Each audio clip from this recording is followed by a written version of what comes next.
तेरा ध्यान किधर है? और उस कैमरे का चित्र यहाँ बनता है, यहाँ। हाँ जी। तो जरा देखो कैमरे पे, तुम्हें अगर यहाँ से हम बोलेंगे तो कितना बढ़िया उधर दृश्य दिखेगा। तोहरे नाम सांस धड़ा, कौन कइले बानी।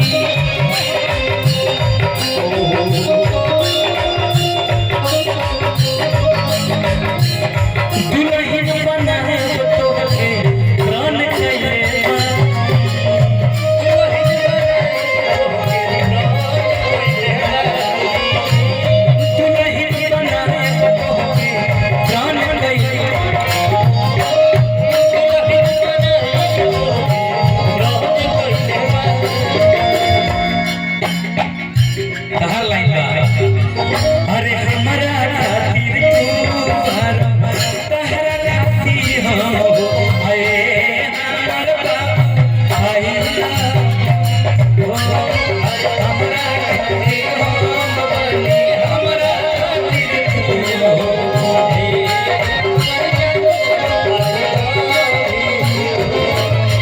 सुना दोनों जने होने रहा, तो इन्हें आ जाए, हाँ।